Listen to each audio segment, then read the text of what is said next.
برادران یوسف نے یوسف علیہ السلام کو جنگل میں ایک تاریک کنویں میں پھینک دیا۔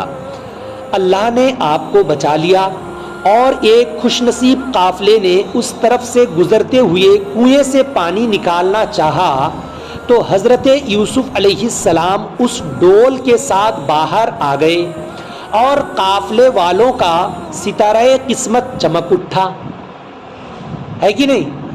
قافلہ والا جب حضرت یوسف علیہ السلام کو پایا، قافلہ والے جب پائے حضرت یوسف علیہ السلام کو، خوشی کے مارے ایک دم گدگد ہو گئے۔ یہ خوش نصیب قافلہ حضرت یوسف علیہ السلام کو مصر لے آیا، اور جب یوسف علیہ السلام کے مصر تشریف لانے کی خبر مشہور ہوئی تو صدہا آدمی صبح ہی صبح سالار قافلہ کے مکان پر جمع ہو گئے۔ سالار قافلہ مکان کی چھت پر چڑھ کر بولا، لوگو تم یہاں کیوں آئے ہو؟ لوگ بولے، آپ کے ساتھ جو کنعانی غلام آیا ہے ہم اس کی زیارت کے لیے آئے ہیں۔ سمجھ میں آ رہی بات؟ ہم اس کی زیارت کے لیے آئے ہیں۔ سالار قافلہ نے کہا، اچھا، جو شخص اس کی زیارت کرنا چاہے وہ ایک اشرفی منہ دکھائی دے۔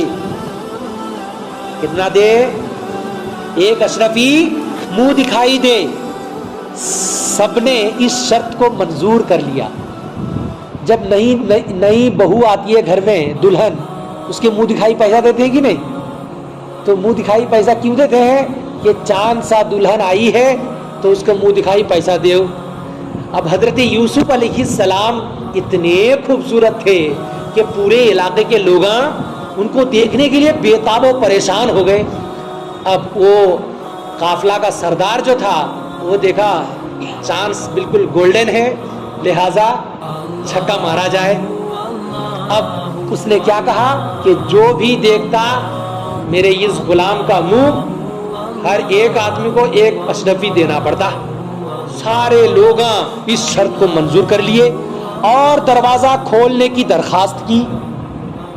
سالار قافلہ نے دروازہ کھولا اور مکان کے صحن میں حضرت یوسف علیہ السلام کو ایک کرسی پر بٹھایا۔ ہر شخص ایک ایک اشرفی حضرت یوسف علیہ السلام کے پیروں میں ڈال کر آپ کی زیارت کرتا تھا۔ بولیے نا سبحان اللہ، آپ کی زیارت کرتا تھا۔ اسی طرح 2 دن میں سالار قافلہ کے پاس ہزاروں اشرفیاں جمع ہو گئیں۔ پھر تیسرے دن اس نے منادی کرا دی کہ جو شخص کنعانی غلام کے خریدنے کا ارادہ رکھتا ہے وہ آج مصر کے بازار میں چلا آئے۔ بات سمجھ میں آئی؟ آج مصر کے بازار میں چلا آئے۔ یہ منادی سن کر ہر ایک شخص آپ کی خریداری پر آمادہ ہو گیا اور سارا مصر آپ کو دیکھنے آیا، یہاں تک کہ پردہ والی عورتیں اور عبادت گزار بڈھے اور سارے گوشہ نشین بھی آپ کی زیارت کے مشتاق ہو کر مصر کے بازار میں آ گئے، اور خود عزیز مصر بھی، عزیز بولے تو بادشاہ، مصر کا بادشاہ، اور خود عزیز مصر بھی شاہی خزانے کے ساتھ خریدار یوسف بن کر آ گیا۔ حضرت یوسف علیہ السلام کو خریدنے کے لیے آ گیا۔ اس کے بعد کیا ہوا انشاءاللہ کل سناتا ہوں، ہے کہ نہیں؟ دل تو کر رہا ہے کہ ابھی سن لیا جائے، لیکن نہیں، اس کے بعد انشاءاللہ کل سنیں گے۔ اچھا ہاں، کل ذکر کی محفل ہے، کل ذکر الہی کی محفل، ذکر الہی ہے کل محفل ذکر الہی ہے، اس لیے آپ تمامی حضرات بھی تشریف رکھیں اس میں، اور دوسرے لوگوں کو بھی آنے کے لیے کہیں۔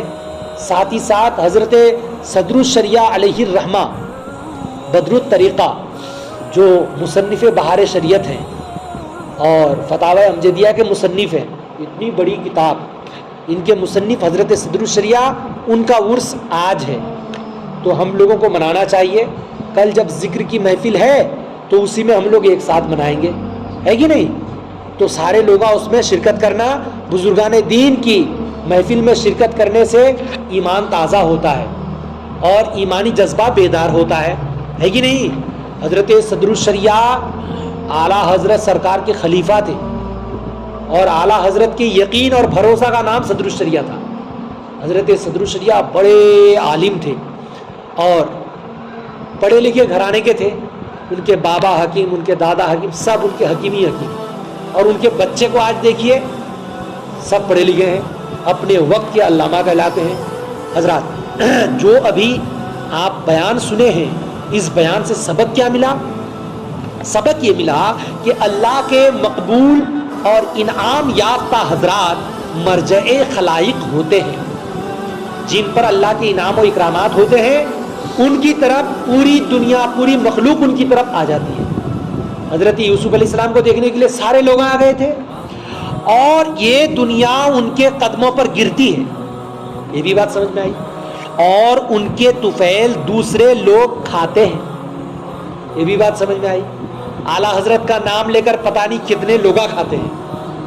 آج ہم لوگ غوث پاک کا نام لے کر، بزرگان دین کا نام لے کر، صحابہ کرام کا نام لے کر، اولیاء کرام کا نام لے کر، حضور کا نام لے کر ہم لوگ کھاتے پیتے ہیں، ہے کہ نہیں؟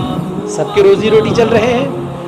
اور اس سے یہ بات بھی سمجھ میں آئی، اگر کوئی ایسا شخص جو یعنی شومی قسمت سے صبح ہی صبح نظر آ جائے تو دیکھنے والے کو سارا دن روٹی نہ ملے، وہ اگر ان اللہ والوں کی یعنی مثل بننے لگے تو کس قدر وہ جاہل اور بے خبر ہوگا.